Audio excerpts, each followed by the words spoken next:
धर्म क्या है? आखिर धर्म को किस आधार पर बांटा गया है? और क्या वाकई में धर्म जैसी कोई चीज होती है?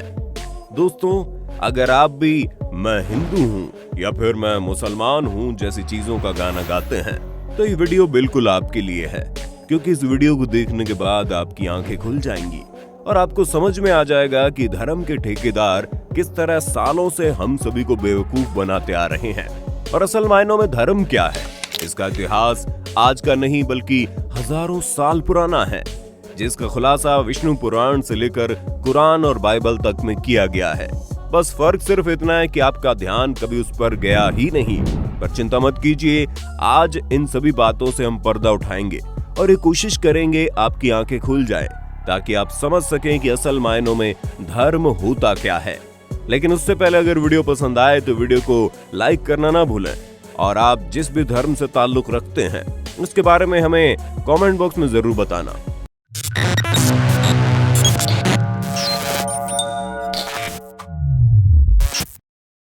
दोस्तों, सबसे पहले हम शुरुआत करेंगे विष्णु मत्स्य अवतार से।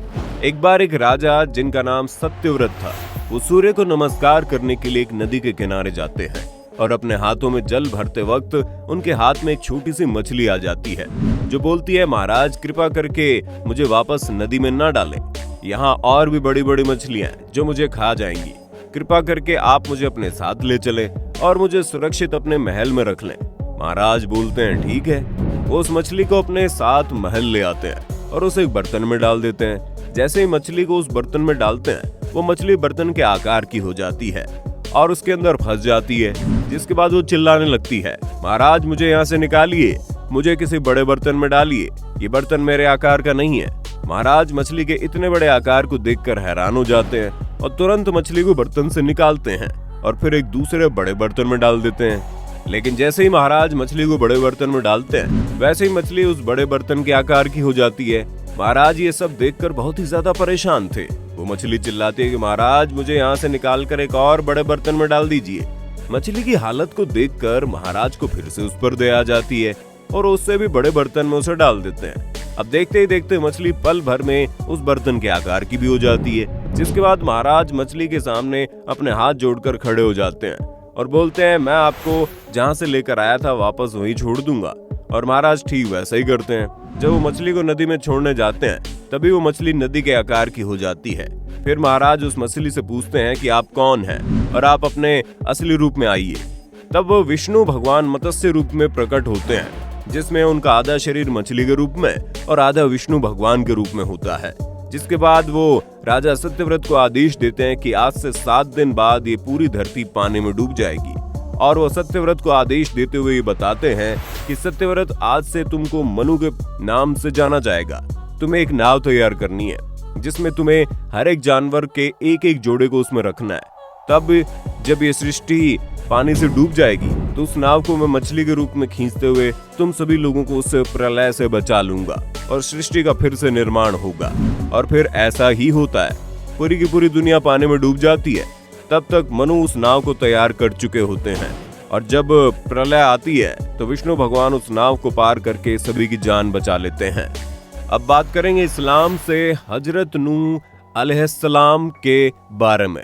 कुरान शरीफ ये बात बताती है कि दुनिया में बुराई बढ़ गई और जब इंसान इंसानियत का कत्ल करके हैवान बनने जा रहा था, उस वक्त अल्लाह ताला ने अपने एक नेक बंदे नूह अलैहिस्सलाम को चुना और उन्होंने ये बोला कि मैं इस धरती की सारी बुराइयों के साथ साथ इस धरती का विनाश करना चाहता हूँ और इसका खात्मा करना चाहता हूँ। एक महाप्रलय आएगा जब ये पूरी की पूरी धरती पानी में डूब जाएगी।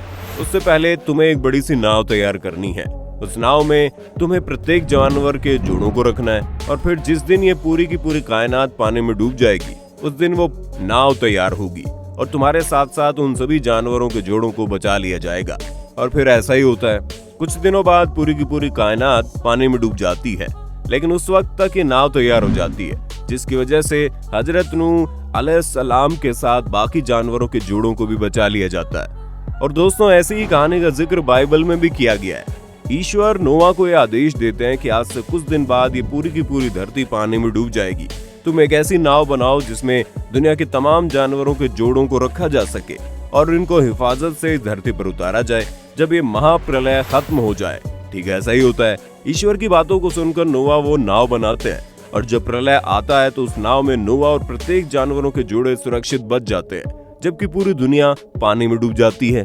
और दोस्तों, सेम इसी तरह की कहानी का जिक्र यहूदियों में भी किया गया है। हमें मालूम है, आप सोच रहे होंगे ये कहानियां एक ही हैं, तो इन्हें इतने अलग अलग तरीकों से क्यों बताया जा रहा है। पर दोस्तों, यहाँ हम 4 अलग अलग धर्मों की बात कर रहे हैं और उन चारों धर्मों में से एक एक कहानी को उठाया गया है। हाँ, इस बात में कोई शक नहीं है कि ये चारों कहानियां एक ही हैं और ये भी नहीं कहा जा सकता कि ये कहानियां काल्पनिक है।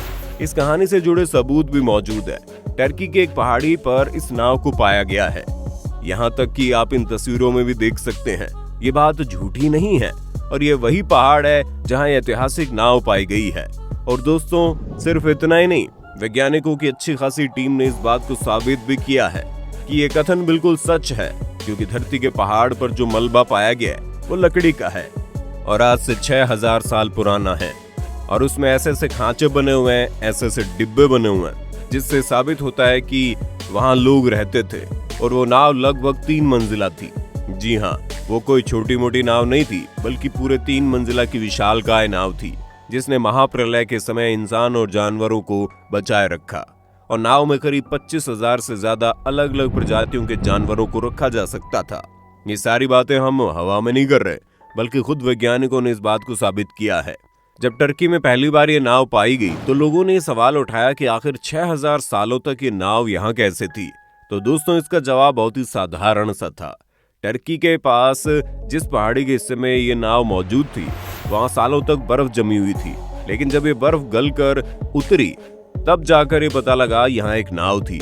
उससे पहले तो बर्फ की वजह से कुछ भी नजर नहीं आता था और कभी भी किसी को अंदाजा ही नहीं हुआ कि बर्फ की इतनी मोटी चादर के नीचे पृथ्वी का इतना बड़ा रहस्य छुपा होगा। अगर आपको हमारी बात पर रत्ती भर भी शक है तो आप खुद इस बात की तहकीकात कर सकते हैं, फिर चाहे उसके लिए आपको गूगल बाबा का सहारा लेना पड़े या फिर आप किसी पंडित या मौलाना से पूछ सकते हैं। वो कभी भी आपको मना नहीं करेंगे, क्योंकि ये सारी बातें बिल्कुल सच्ची है। हमें नहीं लगता कि इससे बड़ा कोई और सबूत आपको देने की जरूरत भी है, क्योंकि जब पृथ्वी के इतिहास की कहानी हर धर्म में एक ही बताई जा रही है, बस भगवान और उसके बंदे का नाम बदल दिया गया है। जबकि सच्चाई ये है कि पृथ्वी में महाप्रलय आया था, जिससे बचने के लिए एक नेक बंदे ने पृथ्वी के तमाम जानवरों के जोड़ों को उस नाव में बैठाया और उन सभी को सुरक्षित बचा लिया, जिसके बाद ये पृथ्वी दोबारा से धीरे धीरे विकसित होने लगी। हम सभी उसी एक इंसान के वंशज है जिसने महाप्रलय के समय पे इंसानों के अस्तित्व को बचाए रखा। 100 बातों की एक बात, हम चाहे जितना भी हाथ पैर मार लें, हमारे पूर्वज एक ही हैं। फिर इस बात से फर्क नहीं पड़ता कि आप हिंदू या मुसलमान, आप चर्च में जाकर गॉड के सामने कैंडल जलाते हैं या फिर गुरुद्वारों में जाकर माथा टेकते हैं, मंदिर में भगवान के आगे घंटियां बजाते हैं या फिर मजार में चादर चढ़ाते हैं। हम सभी एक ही तरह के खून से बने हैं, हमारा दिमाग एक ही तरह से चलता है, हमारे शरीर की बनावट भी एक ही तरह की है। इसमें धर्म और जाति की कोई बात आती ही नहीं है। ये तो हम इंसानों का छोटा दिमाग है जिसने अपने ही भाई बंधुओं को धर्म और जाति के नाम पर बांट रखा है। हाँ, अगर आपको धर्म को इतना ही सीरियसली लेना है तो आप अपने धर्म से जुड़ी मान्यताएं जिसकी इज्जत करिए और बेशक उसे फॉलो कीजिए, लेकिन किसी दूसरे धर्म का अपमान करना भी कहीं से सही नहीं है। और ये बात हमें समझनी होगी, तभी हम इस दुनिया को बदल सकते हैं। वरना जब तक हम धर्म के नाम पर नफरत फैलाते रहेंगे, तब तक विकास की उन बुलंदियों पर नहीं पहुंच पाएंगे। अब आपका इन चीजों के बारे में क्या कहना है, कमेंट में बताना। इसी तरह की वीडियोस को लगातार देखते रहने के लिए चैनल को लाइक, शेयर, सब्सक्राइब करना बिल्कुल ना भूलें। दोस्तों, आपकी स्क्रीन पे 2 और वीडियोस दिख रही हैं, जिसे देखने के लिए आप इस स्क्रीन पर क्लिक करें। दोनों देखिएगा, बहुत अच्छी वीडियो बनी है।